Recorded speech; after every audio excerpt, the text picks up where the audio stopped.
Hi, and welcome to the latest episode of History You Didn't Know But Should. I'm Ray, And I'm Chris. and today we're going to be looking at the role of the presidency. Chris, throughout American history, the president has sort of been that one person that Americans, in different ways at different times, have looked to in times of crisis, in times of, um, you know, war, and all of that.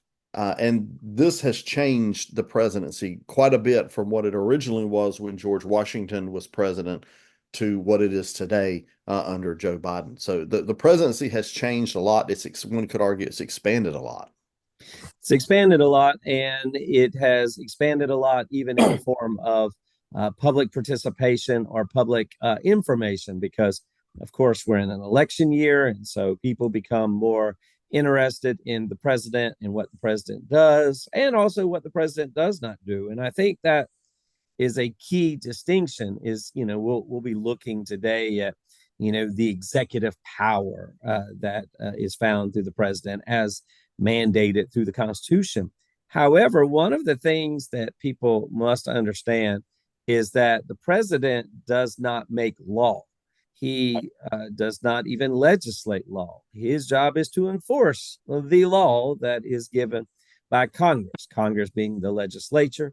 So the legislature legislates or makes laws. The president, the executive branch, the way that I always found it, you have the executive branch, legislative branch, judicial branch.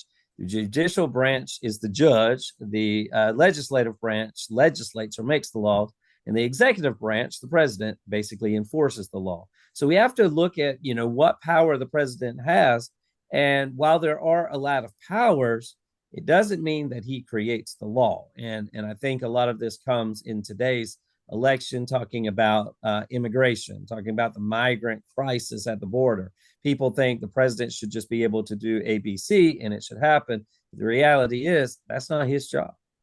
Right. It's not, and presidents have certainly expanded their power throughout history, and we'll get into this a little bit. With the executive order, George Washington did executive orders, but they were nothing compared to the sweeping executive orders that modern presidents often will issue, because they will, instead of going through the legislative process, sometimes when they're able to do so, presidents will lean upon those executive orders. And of course, that helps them in the sense that they don't have to go to Congress and deal with, um, senators and congressmen and all that's going on there on Capitol Hill. But at the same time, I think it it's a display of how powerful the presidency has become. Absolutely. And so I think it's good for us to kind of go back and as you mentioned, it's changed from Washington all the way up to Biden, but it's important to go back and recognize that the roles of the president, the powers of the president is outlined. Yes, it's kind of grown, but the reality is it's found under the duties section, if you will, under the United States Constitution. Basically, what we find in Article 2 is that the executive power shall be vested in a president of the United States of America. It's one president, not a group of people, but there's one person. And in that one person, you'll start to see that there's a list of roles slash jobs that this president is required to do on a daily basis. And the Constitution helps us out because you don't have to go really searching very hard for it. You go to Article 2, and you basically have Section 1, Section 2, Section 3, all the way down. I think there's about 8 different jobs, if you will, that you can kind of look at as it relates to the president. Yeah, when you think about the presidency, when you look at Article 2, Section 2, the first thing that it talks about when it's talking about the role, or as you said, the job of the president, is the commander in chief of the Army and Navy of the United States. And also it talks about the militia of the several states. And of course, that today would be talking about the National Guard. So when we think about presidents, and their role militarily, of course, only Congress can declare war, can actually place the United States in a state of war. But the presidents have, from George Washington, with his reaction to the Whiskey Rebellion in Western Pennsylvania, all the way up to recent events, presidents in where was Joe Biden launching some attacks? Where was that? Was that in the Oh, that against was, the well, Houthi? Yemen, I think the Yeah, Houthi yeah, rebels, which was in yeah. Yemen. Yeah, and so presidents today, they've always had the power to sort of use the military to accomplish certain goals. But presidents today, of course, I think it's easy to argue their role has expanded beyond what maybe it was initially intended to be. And I think that's a key thing, is that the way that it is put is that some presidents have claimed that it basically gives them the power to do anything, anywhere, at any time, with an army or a navy. And we really see this when it comes to kind of like the Vietnam War. You can also look at it when it came to, what was that, 2002, with the invasion of Iraq, Mhm. with the supposedly nuclear weapons, and even into Afghanistan, a war that lasted 20 some years. And what happens is, you need a common figure. You need someone. I mean, and that someone should be the president of the United States. However, the president of the United States cannot just automatically send individuals off to battle without any, what would you call it? Not fact checking, but checks and balances. Mhm. You got to have some checks and balances to make sure that what they are doing is found in their job descriptions. Yeah, and I think it was back in the 1970s, Congress passed the War Powers Act, which outlines what a president can do and how long he or she has before they have to report back to Congress and get congressional approval. But of course, none of that is an actual declaration of war. You mentioned Afghanistan, and we were in Afghanistan, what, 20 some years, and there was never a declaration of war for Afghanistan, but it is without a doubt the longest war in the history of the United States. Um, but there you have an example um, of presidents putting American soldiers, maybe for very good reason, maybe for not, in a context of battle without a formal declaration of war. And I sometimes wonder uh, if, Chris, I sometimes wonder if that was what was really intended when the framers wrote Article 2, Section 2. And I think a lot of that goes back to, war looks a lot different than Yeah. it did back in the beginning. Go and think about 9/11. When we had 9/11, the president of the United States argued, basically saying, listen, um, I've got the right to do whatever I need to do to try to uh, bring to justice those who are responsible. And this then leads to, all right, what do you do about torture of detainees to try to get information? What do you do about warrantless surveillance? That was a huge thing, where Big Brother all of a sudden started appearing, and people were just kind of watching. Big Brother watching me. They have the right to, without a warrant, seize my computer web searches or my phone contacts or things of that nature. You also then had controversy over the detention of U.S.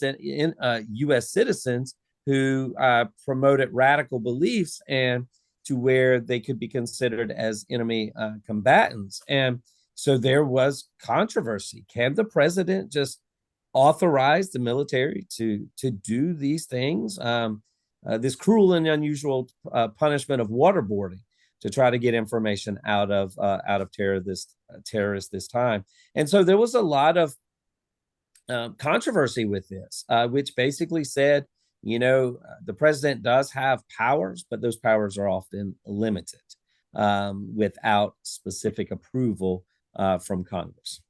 Yeah, and you're talking about, 2001, 2002, 2003, and all what was going on there in the aftermath.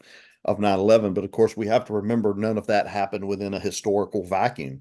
You can go back to 1861 and you can look at the actions of President Abraham Lincoln after he comes into office in the Civil War. He starts, spending money and doing things without Congress's direct approval sometimes. So one could argue whether you're talking about Abraham Lincoln, whether you're talking about FDR during World War II, whether you're talking about Woodrow Wilson during World War One, the you see this sort of march toward more and more powerful presidents where they can not only put soldiers into war, but they can actually impact the day-to-day privacy and other things of Americans. And of course, with FDR, you think about the hundred some thousand Japanese Americans living on the West Coast. So you have this very broad thing as far as being the commander in chief, but then if you go and look at the next article, Article 3, which is basically what's been affectionately known as the quote, take care clause, which Mhm. basically says anything that we have not discussed or has not been really talked about in the Constitution, the president has this broad enforcement authority to basically do whatever it feels can be done as long as it's not illegal, unethical, or it does not violate any aspects of laws that have already been put in place. And I find that interesting because it basically says the president needs to take care of the country. Yeah. Well, Ray, that I mean, you're asking the president at that in that time to make a decision as to what he thinks is best to protect the country, which might be different than 435 other people. Yeah, absolutely. And you mentioned, Section 3 of Article 2. It says, take care that the laws be faithfully executed. And it goes back to something you said right at the outset of this episode, and that is it's not the president's job to legislate. It's the president's job really to enforce the law. And, there have been a lot of presidents in American history, specifically, I'm thinking of presidents in the late 19th century, and maybe some in even the early 20th century who they didn't really have a legislative agenda. They sort of saw themselves as there to prevent bad legislation from getting through, unconstitutional legislation from getting through. And then, of course, you have other presidents. We think, maybe one of the first ones in a modern sense would be Teddy Roosevelt, who was definitely pushing for a specific legislative agenda. But as it says here in Article 2, Section 3, it's the job of the president to make sure the laws are faithfully executed. And of course, as you said earlier, the laws are made by Congress and not the president. And let's bring this to current events. At a minimum, the clause means that the president can not break federal law, nor can he order those that are under his care to violate federal law also. Well, there's a lot of discussion in the presidential election about this concept of immunity, in Hmm. which the president has the right to do whatever is in, quote, the best interest of the country at that time. This is where the take care clause comes in, because if we look at the former president Donald Trump, in his mind, he was saying, I was faithfully executing the take care clause of the Constitution, which is why I did A, B, C, D, E, F, G, all the way to Z, and then some. He, in his mind, he feels that he should be protected from any type of crime because of the take care clause. However, some people would say, but wait a second, what you did in that take care clause violated federal law and you were not obedient to federal law, therefore you violated. So having it broad is good, but also having it broad is bad because you now find this confusion as to what does the take care clause really look like, because this is a perfect example that the former president is using to help his case, if you will. Yeah, and it gets you talking about immunity. You know, I think it's probably safe to say that a sitting president cannot be indicted per se. The way to deal with things that they do, high crimes and misdemeanors, as is outlined in the Constitution, even here in Article 2, Section 4, is impeachment and conviction in the House. And then, of course, subsequently, they can be indicted and things like that. But if a president commits a crime while they're in office, whether they're impeached and convicted for it by the House and the Senate or not, they can certainly be indicted and charged after leaving office. I mean, after all, if you think about it, this is why Gerald Ford pardoned Richard Nixon. And he announced, our national nightmare is over. Because, Right. instead of, okay, now we're going to have a trial, we're going to put the former president on trial for the Watergate stuff and all that. Instead of that, we're just going to sort of lay this thing to rest. So let me ask you this. Think about this question. This whole series or this thing about the powers of the president might be a couple part series. But if you think about this, must the president enforce laws that they believe are unconstitutional? If the take care clause, it raises a vexing question. Does the president have to enforce something that if they believe that it's unconstitutional? And I say I put an asterisk to that because Thomas Jefferson. If you go back to Thomas Jefferson, you had the Sedition Acts. Mhm. And Thomas Jefferson refused to enforce the Sedition Acts. And the reason he refused is because he said, I'm not going to do this because it's unconstitutional. We shouldn't Yeah. be doing this. And so, in essence, did Thomas Jefferson violate the Take Care Clause because he did not do? Should he have been held? I'm just using modern day language, but should he have been charged for doing something that was against federal law? It's an interesting question. One could look at the oath that the president takes, outlined also here in Article 2, to faithfully, let me look at it and get the exact wording here. I will execute the office of president and will to the best of my ability preserve, protect, and defend the Constitution. So one could argue, I guess, that the Constitution surpasses a particular law. But who's the one who makes that decision? I think that's where what you're getting to is, I think today I myself included would say, well, that's the Supreme Court. That's the role of the courts to make that decision. There is no mistaking that the Constitution is the supreme law of the land. Right. However, when you have presidents who issue executive orders, are they not technically saying, I disagree with federal law that has been given? And so I can't change the law myself, but I can create a executive order that kind of usurps that. Goes around it. Yeah. I mean, Well, it you look. raises a vexing question, that constitutional scholars have argued. Mhm. How do you look this? And the only reason that we get so deep in this is because it is a current situation. You have a former president, who is claiming on the grounds that, hey, I did what I did to protect the country. You can't fault me for that. Right. So Thomas Jefferson or Donald Trump, should Thomas Jefferson have been charged with a crime after he was president? Since, as you mentioned, no president can be charged, while they're in office. But should he have been? Well, no, because back during that day, there was many other things that people were focusing on that they were dealing with. Really wasn't, well, I'm going to get you. I mean, people hated Thomas Jefferson. I mean, if people don't know that, they can go and read about Adams. I mean, John Adams was not a BFF with Thomas Jefferson. He would have done anything he could have to have destroyed Thomas Jefferson. However, the party politics, even though it was bad, it's nowhere near like it is now. No, and you're talking about Jefferson, you think about the Louisiana Purchase. I mean, you're talking about a major overstep of presidential authority. And he even knew and suspected, hey, this is not constitutional. This is probably not technically legal, but who was going to argue with him, doubling the size of the United States, overnight.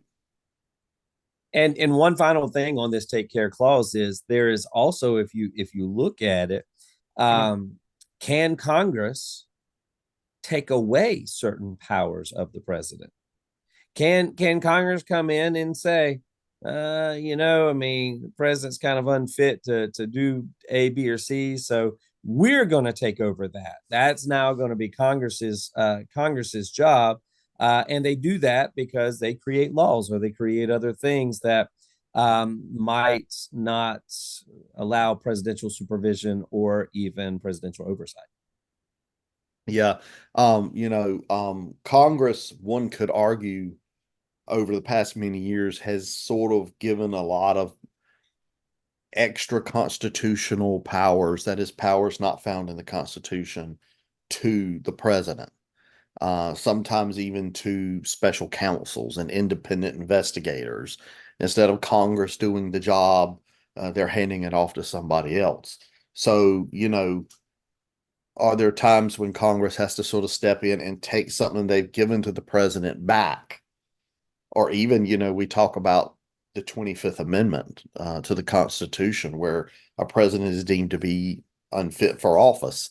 I, that's a very, it's a very high mountain to climb to get that type of thing done.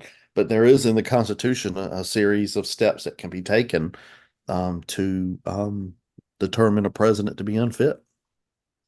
And I do think it's also interesting that if you go and look at the section 3, the same article, that's the take care clause. I think one of the other things that's interesting about that is that it also requires the president to inform Congress with kind of what's known as the State of the Union. That the president is required from time to time, that has Yeah. now been translated to be once a year, to basically come before the body of Congress and to give a State of the Union, a state of America. This is what is going on, and also recommend during that time measures to Congress of things that need to be done. So therefore, basically saying, I'm coming to you saying, fix the border. I'm coming to you saying, fix this issue, voter registration problems, what election interference, whatever. So the president is required by this clause to also give a report of what's happening in America. And I don't, unless it's been a busy time. Our listeners probably know we haven't published a podcast episode in a while, so it's been a busy time. I don't believe President Biden has given one yet this year, and we're already into March. He Um, is scheduled to do it this week, this week, I the week of think. this recording. I, But I think he's scheduled to do it. It's in March, and it's a little um, later than what they usually do. yeah, oh yeah, because it's usually in the last part of January. Yeah. Uh, But our listeners do need to understand, there's no constitutionally legally required time frame from Thomas Jefferson all the way. Who was it? Um, all the way was Woodrow Wilson the first one to give it in person. I think so, in person. Most of the time they would write a letter. Yeah, Thomas Jefferson all the way to William Howard Taft. They just wrote it up and sent it over to Congress, and now of course you have a um, very big production that happens. But they could technically give the State of the Union in June.